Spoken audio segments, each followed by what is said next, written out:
Ready start.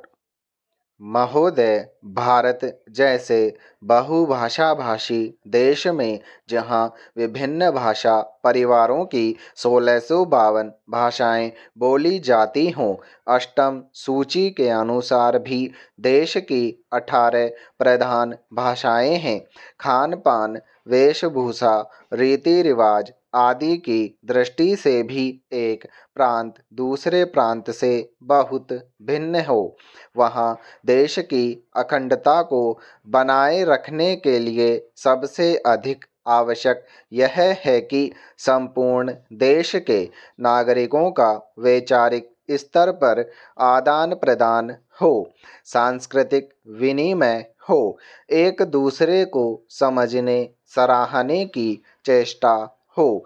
जहाँ संपूर्ण देश की भाषा एक हो, वहाँ तो शायद उस एक राष्ट्रभाषा से यह संभव भी हो सके, किंतु भारत जैसे विशाल तथा विभिन्न संस्कृतियों और विविध भाषाओं वाले देश में अनुवाद ही सबसे सशक्त माध्यम है, जो संपूर्ण देश को एक सूत्र में बांधे रखने में सहायक हो सकता है। द्विभाषिकता का महत्व भारत में प्राचीन काल से रहा है। आज भी भारतीय जनसंख्या के सांख्यिकीय आंकड़े यह बताते हैं कि भारत में द्विभाषियों का प्रतिशत काफ़ी ऊंचा है।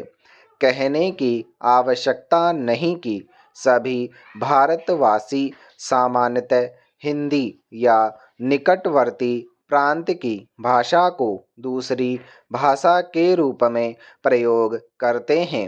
अहिंदी भाषियों के मध्य हिंदी का प्रचार शिक्षा, व्यवसाय, जनसंचार, फिल्म आदि कई कारणों से हुआ।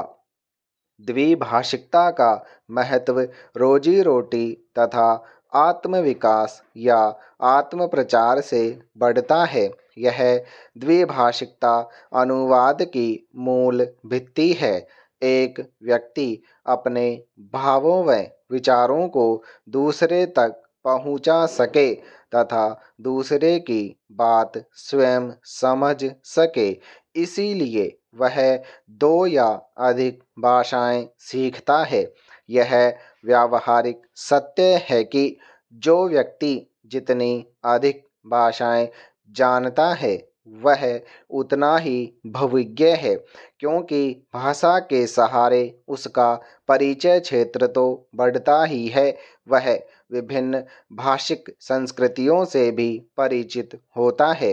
देश चाहे भौगोलिक दृष्टि से छोटा हो या बड़ा, शक्तिशाली हो या निर्बल, धनी हो या निर्धन, संश्लिष्ट अंतर्राष्ट्रीय राजनीतिक स्थिति को समझने के लिए दूसरे देशों की साहित्यिक, दार्शनिक, वैज्ञानिक स्थिति को समझने तथा उनसे लाभ उठाने के लिए उसे अनुवाद का सहारा लेना पड़ता है। सभी विकसित देशों में इसीलिए अनुवाद का बड़ा महत्व है। अनुवाद संबंधी बड़े बड़े संस्थान हैं तथा बड़े सुनियोजित ढंग से अनुवाद कार्य होता है। मैं आपको यूरोप के एक छोटे से देश बल्गारिया का उदाहरण देता हूँ। बल्गारिया की जनसंख्या 40 लाख है। बल्गारिया में पर्यटकों की वर्ष भर भरमार रहती है और उसका विदेशी मुद्रा अर्जन का मुख्य स्रोत भी पर्यटन उद्योग ही है। विश्व के अनेक देशों के पर्यटक वहां आते हैं, जिनमें बल्गारियन भाषा जानने वालों की संख्या नहीं के बराबर ही होती है। इन पर्यटकों की सुख सुविधा के लिए तथा उन्हें भाषा की कठिनाई न हो, इसलिए दुभाषियों की, जो यूरोप की विभिन्न भाषाएं जानते हों, आवश्यकता होती है। इसके लिए विश्वविद्यालयों में नियमित रूप से युवक युवतियां विदेशी भाषाएं सीखते हैं और दुभाषीय का काम करते हैं। पैरा महोदय, सरकार की ओर से इन भाषा संस्थानों को विशेष संरक्षण तथा सुविधाएं प्राप्त हैं। यह द्विभाषी केवल पर्यटन से जुड़े हुए हों ऐसा नहीं है। दूसरी भाषा सीखकर ये अनुवाद कार्य करते हैं। प्रकाशन संस्थानों में, जनसंचार माध्यमों में तथा विज्ञान निकायों में प्रतिष्ठित अनुवादक के रूप में जाने जाते हैं। ये सृजनात्मक ललित साहित्य का अनुवाद करते हैं, विदेशी समाचारों का अपनी भाषा में तथा बल्गारिया के समाचारों का विदेशी भाषाओं में अनुवाद करते हैं। ये अनुवादक अपनी अपनी भाषा के विशेषज्ञ माने जाते हैं।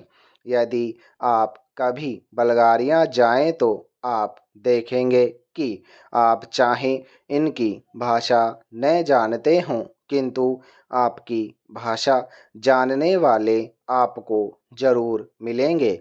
अभी कुछ महीने पहले की ही तो बात है जब भारत के राष्ट्रपति डॉक्टर शंकर दयाल शर्मा बल्गारिया गए। वहाँ बल्गारिया वासियों ने हिंदी में उनका स्वागत किया और भारत संबंधी प्रश्न भी उन्होंने राष्ट्रपति जी से हिंदी में ही किए। भारतीय प्रतिनिधिमंडल के लिए यह सुखद आश्चर्य था। वस्तुतः अनुवाद या भाषांतरण उनके लिए व्यावसायिक अनिवार्यता है।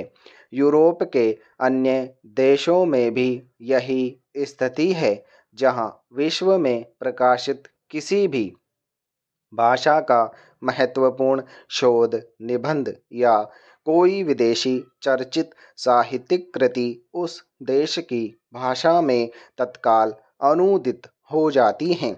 इतिहास साक्षी है कि ईसाई धर्म के प्रचार में अनुवाद की भूमिका कितनी महत्वपूर्ण रही है।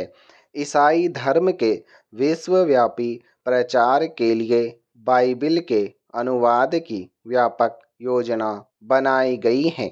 अनुवाद ने ही बाइबिल को भारत के गांव-गांव यहाँ तक कि आदिवासी क्षेत्रों तक पहुँचा दिया।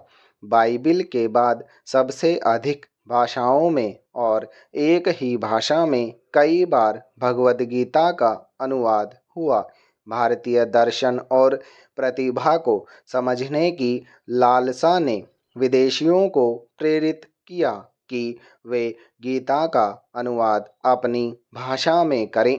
आज विश्व की सभी प्रमुख भाषाओं में गीता का अनुवाद आपको मिलेगा। अवधी भाषा में लिखित रामचरितमानस भी देश और विदेश की अनेक भाषाओं में अनुदित होकर विश्व साहित्य का अनुपम ग्रंथ बन गया है। वस्तुतः अनुवाद ही वह माध्यम है जो देशीय रचना को भौगोलिक सीमा से मुक्त कर विश्व मंच पर प्रतिष्ठित करता है। गीतांजलि की ख्याति का एक प्रमुख कारण उसका विदेशी भाषाओं में अनुदित होना भी है।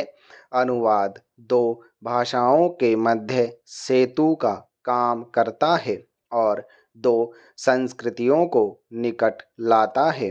अनुवाद की नींव है दो भाषाओं का ज्ञान और उन भाषाओं पर व्याकरण और शैली की दृष्टि से ऐसा पूर्ण अधिकार कि अनुवादक एक भाषा भाव व विचार राशि को दूसरी भाषा में पूर्णतः इस प्रकार रूपांतरित करें कि पाठक मूल रचना की संवेदना से भी परिचित हो सके तथा अनुवाद पढ़कर उसे मूल का सा आनंद भी मिल सके।